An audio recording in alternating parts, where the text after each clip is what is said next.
Welcome back. So let's talk a bit about making our application a bit more shiny because it's not that pretty right now. Right now I'm going to use Bootstrap. Later on I'll try and show you Angular material, but that would be in Series 5 maybe in the end if you want to switch to that instead. But right now let's just have a look at Bootstrap and how that actually works. So Bootstrap will actually help me. That's from Twitter, by the way. That's this guy right here, getbootstrap.com. That's where you can go and read about it. This is something that Twitter built and they kept extending on it.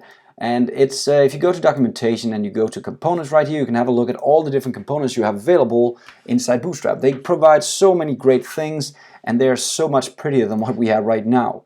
Let's just try and look at buttons, for instance. We have examples here of the default buttons with different theming. And if I scroll down, you'll see these outline buttons. And let's just have a look at these guys. I think they're so much prettier than what we have. Let's try and press a success. You'll notice that it just gives kind of a, let me just zoom, gives kind of a border around this guy when I click him, right? Kind of a bleep bleep, and if I look at my old button, that looks like yum, yum, yum, yum compared to it. So that's one of the things that Bootstrap gives us. It's shinier components, right? And we can have a look at all the other components if you want to. Forms, I think that's another important one that we're going to use soon, because this is how we want a form to look, not like this, where we have some hideous text just thrown in there. We want something that looks something like this, with a border and some beautifulness. So we're going to try and figure out how to use Bootstrap soon.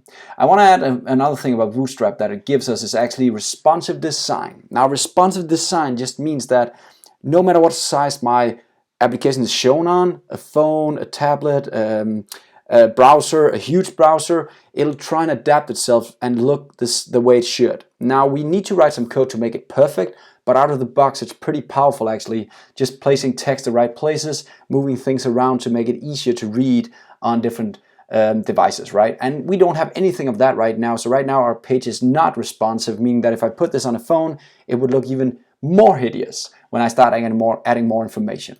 So we get that from the layout just out of the box. And if we press layout, we also get another thing. We get a grid layout, meaning that we can start to place things on the page the way we want them, right? So we can start aligning things on a page. Like if we want to make 3 columns like this, where in the top we're going to have 2 columns that have 50% of the size, and we have 3 columns below that have 1/3 of the size. That's very easy to do like this, etc., etc. So we can start really controlling how things should be placed on our page, and that's also pretty hard when you actually do it from scratch yourself and add percentages. But using the framework, they really help us out. Now to use Bootstrap, sadly it's not just putting it in there, because right now Bootstrap provides some CSS and some JavaScript for us. And we don't want to use the JavaScript in its pure form because we are using Angular and Typescript.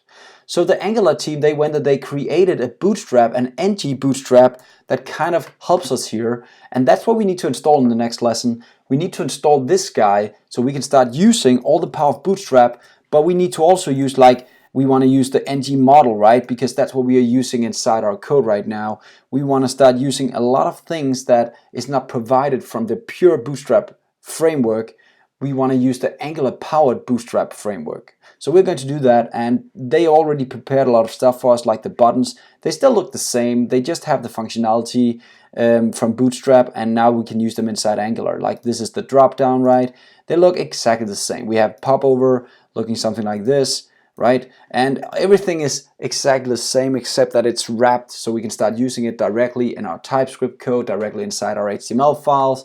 So that's what we need to install next lesson. Now you know what Bootstrap kind of is. I know that was a quick overview. You can do so much more with Bootstrap, but let's try and actually install it so we can start using it inside our application. See you next time.